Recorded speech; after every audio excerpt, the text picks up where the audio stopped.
Sadguru Nath Maharaj Ki Jai, and welcome to Jagadambe Reads the Holy Books of India, Mahabharata 174.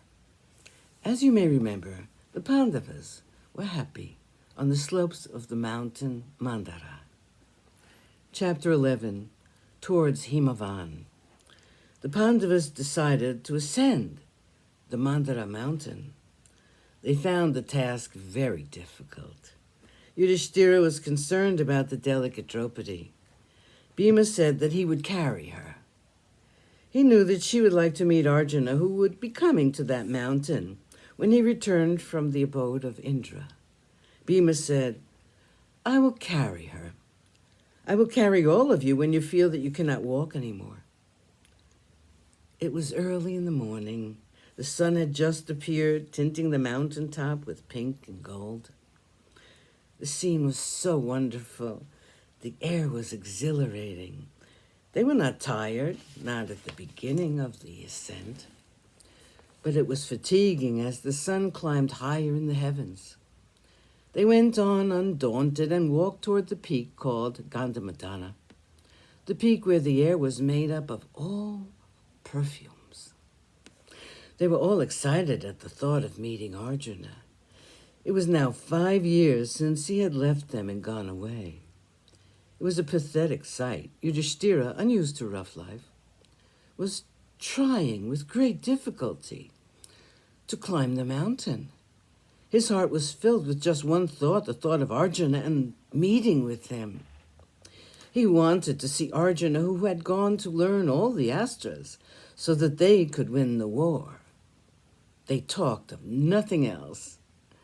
They reached the ashram called Badri, where the rishis Nara and Narayana were reputed to have performed their penance. Yudhishthira said, "I cannot go any further. My body is burning, as if with fever. My breath comes in gasps. I feel faint." Even as he was saying this, a sudden darkness fell. The sky was overcast by dense black rain clouds. There was a furious gale blowing in all directions. It was terribly impressive. The earth, the mountain, and the sky were all enveloped in a mantle of dust. They could not talk to each other. The noise of the gale was deafening. They could not see each other. The sky had become so overcast. The trees were felled by the gale. Trees which had trunks as thick as small mountains fell down, pushed out the soil. It looked as though the sky was descending on the mountain.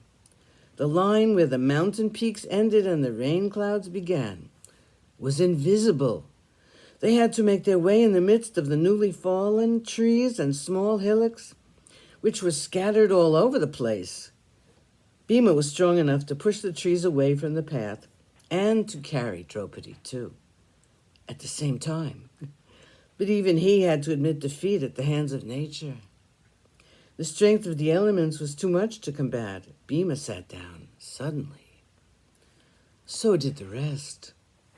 The gale abated. In its fury, the rain began to pour. They had never seen rain like that. The water drops were sharper than arrows. The storm was lashing the mountain with its fury. Awed at the sight of nature's fury and the helplessness of people against the rage of the elements, Yudhishthira was stunned. He could not talk. He could only look. The rocks became dislodged. The water flowed like some millions of mountain torrents. It looked like the fury of a man who had held his anger in leash for a long time and then suddenly let himself go. Yudhishthira thought that if he were to give way to his anger, it would be somewhat like this. Sadguru Nath Maharaj Ki Jai. Thank you for coming. I hope you come again.